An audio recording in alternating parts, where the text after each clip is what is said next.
everyone. We are on part 2 of chapter 19. Percy and his friends are officially in the underworld and they are just about to Hades' palace. We'll see what happens if they get in. The Furies circled the parapets high in the gloom. The outer walls of the fortress glittered black, and the 2-story-tall bronze gates stood wide open. Up close, I saw that the engravings on the gates were scenes of death. Some were from modern times, an atomic bomb exploding over a city, a trench filled with gas masks wearing soldiers, a line of African famine victims waiting for the empty bowls. But all of them looked as if they'd been etched into the bronze thousands of years ago. I wondered if I were looking at prophecies that had come true. Inside the courtyard was the strangest garden I'd ever seen. Multicolored mushrooms, poisonous shrubs, and weird luminous plants grew without sunlight. Precious jewels made up for the lack of flowers, piles of rubies as big as my fist, clumps of raw diamonds. Standing here and there, like frozen party guests, were Medusa's garden statues, petrified children, satyrs, and centaurs, all smiling grotesquely.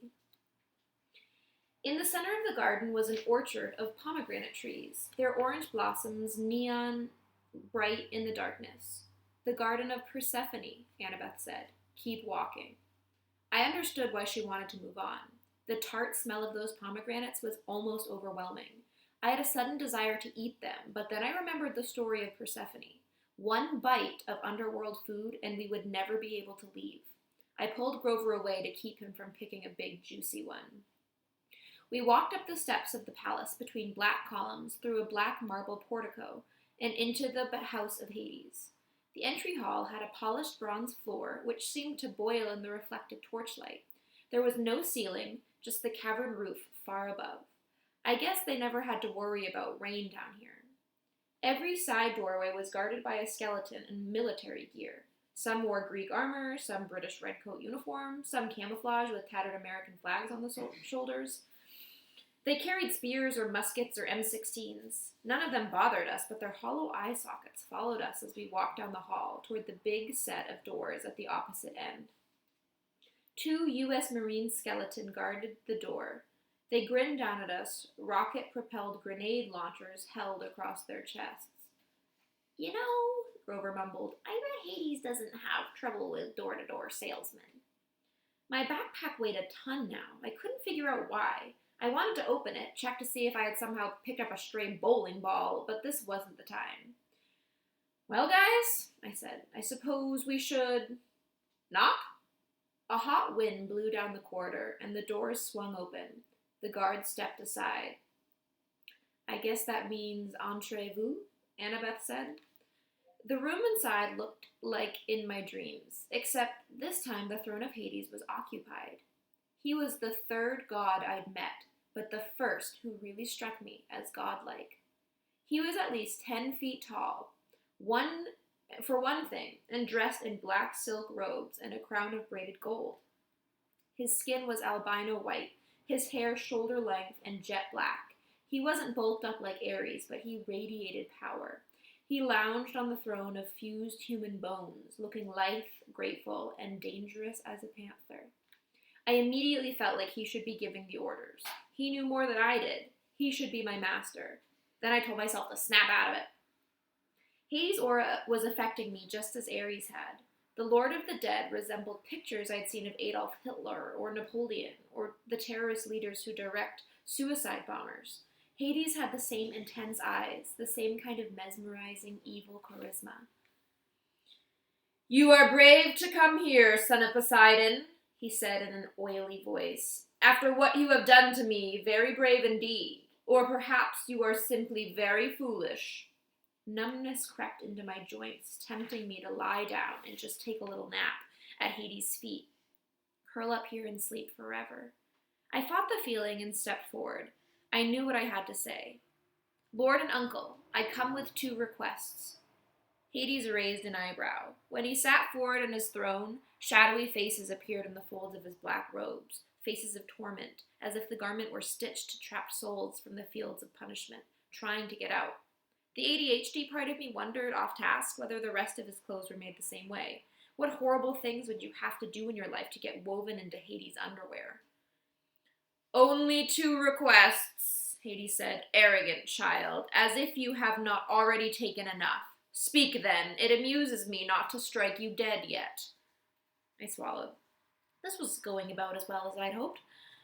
I glanced at the empty, smaller throne next to Hades. It was shaped like a black flower, gilded with gold.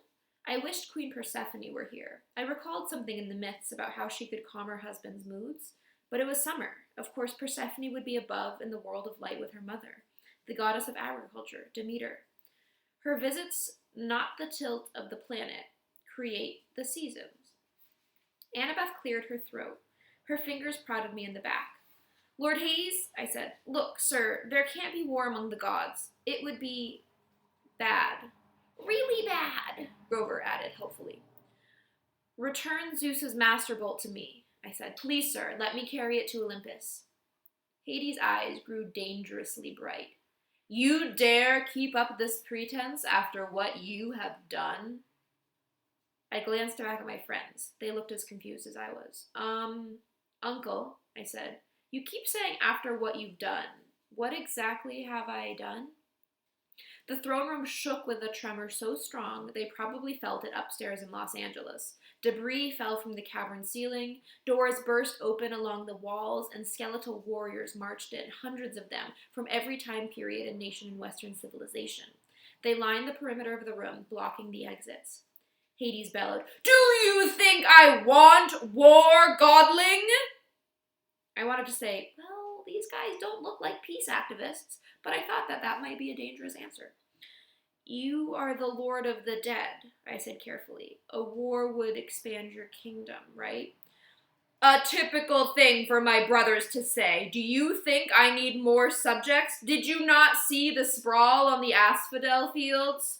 Well, have you any idea how much my kingdom has swollen in the past century alone? How many subdivisions I've had to open? I opened my mouth to respond, but Hades was on a roll now. More security ghouls, he moaned. Traffic problems at the Judgment Pavilion. Double overtime for the staff. I used to be a rich god, Percy. I control all the precious metals under the earth. But my expenses... Charon wants a pay raise, I blurted, just remembering the fact. As soon as I said it, I wished I could sew up my mouth. Don't get me started on Charon, Hades yelled. He's been impossible ever since he discovered Italian suits. Problems everywhere, and I've got to handle all of them personally. The commute time alone from the palace to the gates is enough to drive me insane, and the dead just keep arriving. No, godling, I need no help getting subjects. I did not ask for this war. But you took Zeus's master bolt. Lies! More rumbling. Hades rose from this throne, towering to the height of a football goalpost. Your father may fool Zeus, boy, but I am not stupid. I see his plan. His plan? You were the thief on the winter solstice, he said. Your father thought to keep you his little secret. He directed you to the throne room on Olympus. You took the master bolt and my helm. Had I not sent my fury to discover you at Yancy Academy, Poseidon might have succeeded in hiding his scheme to start a war. But now you have been forced into the open. You will be exposed as Poseidon's thief, and I will have my helm back. But Annabeth spoke, and I could tell her mind was going 1,000,000 miles an hour. Lord Hades, your helm of darkness is missing too? Do not play innocent with me, girl. You and the satyr have been helping this hero, coming here to threaten me in Poseidon's name, no doubt, to bring me an ultimatum. Does Poseidon think I can be blackmailed into supporting him? No, I said.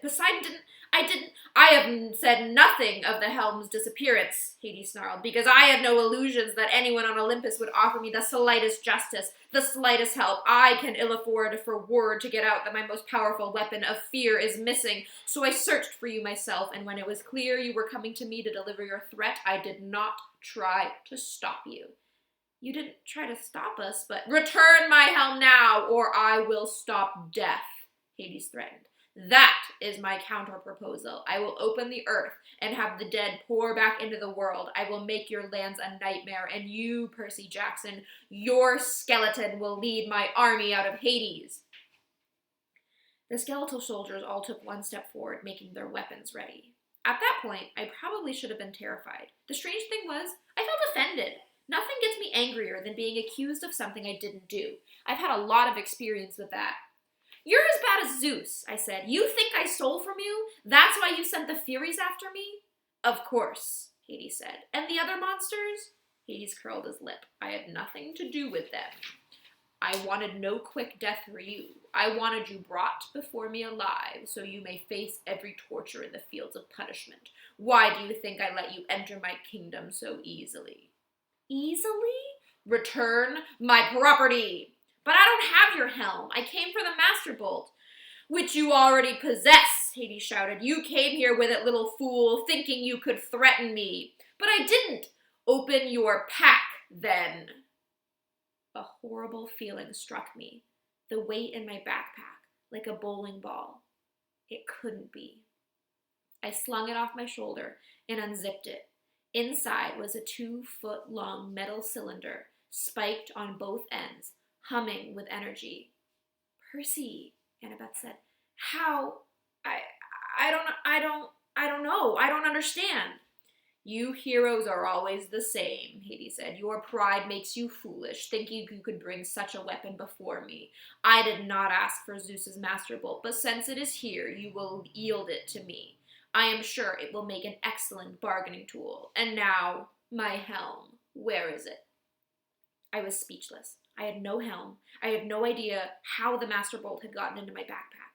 I wanted to think Hades was pulling some kind of trick. Hades was the bad guy. But suddenly the world turned sideways. I realized I had been played with. Zeus, Poseidon, and Hades had been set at each other's throats by someone else. The Master Bolt had been in the backpack, and I'd gotten the backpack from...